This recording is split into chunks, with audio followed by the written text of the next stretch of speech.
जी शाह साहब, अगर ये ना हुआ तो थर्ड पार्टी बन सकती, फोर्स आ सकती है, मार्शल लॉ का भी लफ्ज इस्तेमाल किया, दमादम होगा। क्या वाकई आपको खतरा है? Because I will be very honest, मुझे लगता ये है कि बड़ा अच्छी वो पॉलिटिक्स कर रहे हैं बिलावल भुट्टो, कि वो सारे सही बटन्स पुश कर रहे हैं, क्योंकि उनको पता है कि यहाँ तक बात जानी नहीं है। जब आप वोट देने पे तैयार हैं PMLN को, तो नए इलेक्शन का सवाल ही पैदा नहीं होता, कोई थर्ड सिस्टम आने का सवाल ही पैदा नहीं होता। तो खाली लफाजी है या वाकई कोई ख़तरा है? बिस्मिल्लाहिर्रहमानिर्रहीम, अल्लाहुम्मा सल्ली अला मोहम्मद व आले मोहम्मद।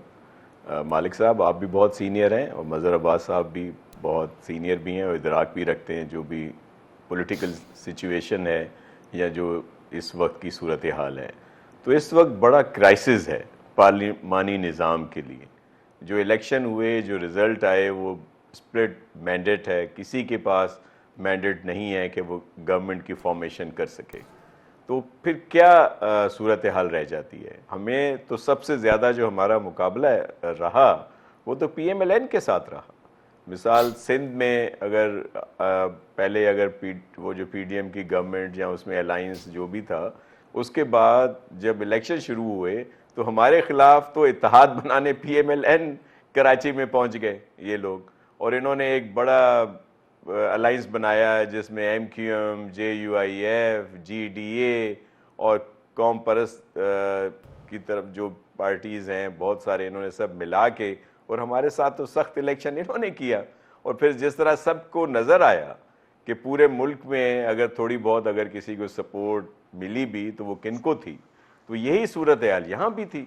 हम तो बड़ा सख्त इलेक्शन लड़के आए हैं, और लेकिन जो मैंडेट आया, अब उसको मद्देनज़र रखते हुए हम क्या फ़ैसला करते?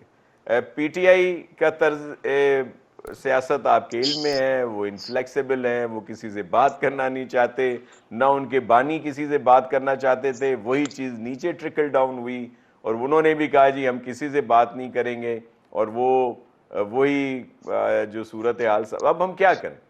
तो जाहिर है इस निज़ाम को बचाने के लिए जो हमारे सब इस वक्त ज़्यादा हरीफ PMLN है, हमने कहा चले जी आप हुकूमत बना लें, हम आपको सपोर्ट करेंगे, कोई ब्लैकमेलिंग नहीं होगी, कोई ऐसी बात नहीं होगी, हम आपको हर लिहाज से सपोर्ट करेंगे। सिर्फ उन चीज़ों पे में भी हम थोड़ा सा रेजिस्ट करें जो हमारे मंशूर से टकराव में आएंगी। तो इसमें तो कोई गलत बात तो पाकिस्तान पीपल्स पार्टी या हमारे चेयरमैन ने नहीं कही। ये जो तफसीलात आप बता रहे हैं, जो डिमांड्स की या जो मीटिंग्स भी, इनका मुझे इल्म नहीं है।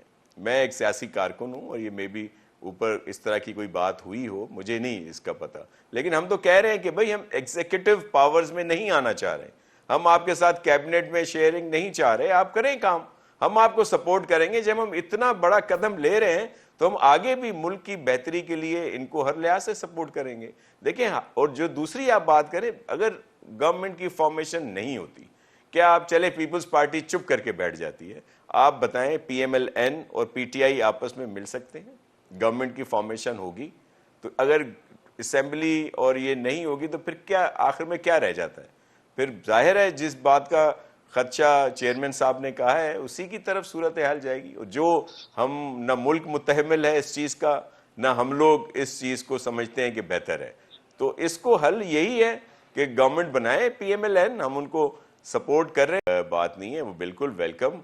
देखें MQM को अगर वो ले रहे हैं और वो उनके एलाइज है, देखें ये तो बातचीत जो चल रही है, MQM PMLN के पास जा रही है, PMLN का वफद उनके पास आ रहा है कि जी वो भाई किस चीज की बात, आप तो साथ रहे हो, आपने तो साथ हमारे खिलाफ इलेक्शन किया है, आप भी साथ रहे थे यार, ना करें, आप भी तो साथ रहे थे ना, आप भी तो साथ रहे थे।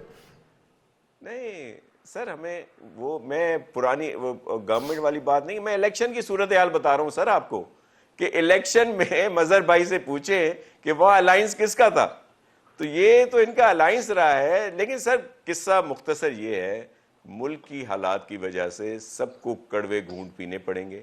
मैं एक सियासी वर्कर हूँ, मैं तो समझता हूँ कि पीपल्स पार्टी को भी ज़रूर उसमें बात माननी पड़ेगी क्योंकि हालात बेहतर हो। हम तो कह रहे हैं कि PTI को भी साथ रखें, इस वक्त कौमी हुकूमत के साथ पार्टी साथ को कौमी मफाहमत की जरूरत है। पीपल्स पार्टी को किसकी बात माननी पड़ेगी?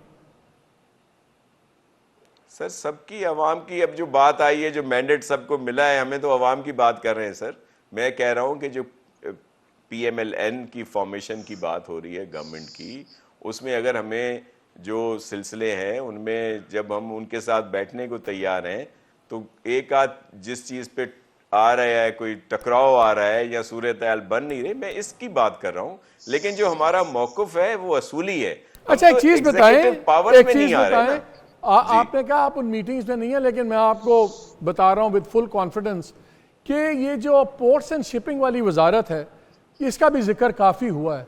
ये क्यों, इस पे MQM क्यों इंसिस्ट करती है कि हमें मिलनी चाहिए हमेशा, और आप लोगों को इस पे क्या प्रॉब्लम है? क्या है स्पोर्ट एंड शिपिंग का, ज़रा बताएं तो सही, क्यों MQM की फेवरेट है और आप लोग नहीं चाहते कि उनके पास जाए?